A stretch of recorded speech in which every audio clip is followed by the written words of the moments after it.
Okay, so next up we have 13-1, and these notes once again are on the Instagram page along with the practice problems. So this is area of parallelograms and triangles. So chapter 13 is all about areas of shape. So a lot of this will just be pretty much review of middle school geometry of what's the area of a square, rectangle, those kind of things. But we're gonna add a little bit more to it and really kind of challenge your brains since you're in high school, right? So first things first, we gotta get a vocab word out the way, right? So we are talking about height, or another word for that is altitude, okay?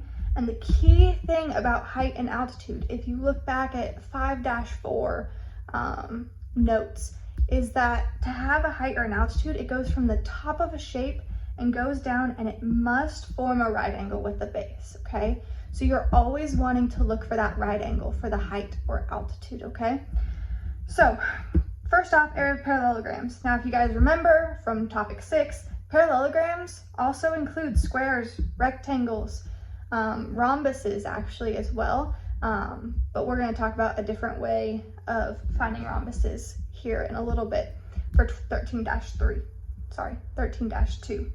And so for squares, rectangles, parallelograms, all you need is base times height, which you guys already know. You know, find the area of a rectangle, base times height, one side times the other side. On a parallelogram, it might look a little bit different because our height, remember, has to form a right angle with a base. And so it might not always be one side times the other side because there's no right angle here formed, so it's not a height. So you can't just do this side times the base, okay? Make sure it forms a right angle. And so especially when you get to some of the practice problems, which I'm going to talk about here in a second, first of all, look at the example problem. Remember, you can find videos of it on Google Classroom if you follow the link to Pearson. 13-1, look at the explanation of the example problem about how to do those types of problems. But also, when we get to these type of things, this can be used as the height in here. We can move things over, but we wouldn't want to use the diagonal part as the height because we're looking for that right angle, okay? So keep those things in mind for parallelograms, okay? And you can use, like, see how this height is perpendicular, forms a right angle with this base? We can't use this height and this base. We could have a height right here that forms a right angle and then use this base, but we can't like interchange the two, okay? So then area of a triangle, okay? Area equals 1/2 base times height. This is once again pretty simple, and I drew 3 different examples of how this might look, okay? So one thing to keep in mind is that this base right here is this whole base, okay? So you need the whole base.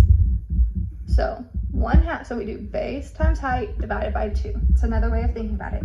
If it's a right triangle, base times height divided by 2.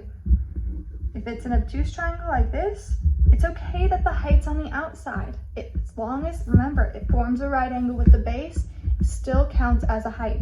But do not use this dotted portion as the base.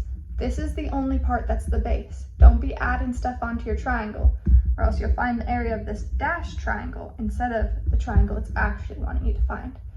So like I said, this is a really self-explanatory section. It's not that difficult. When we get into the more difficult sections, I'll spend more time explaining it, okay? Thank y'all.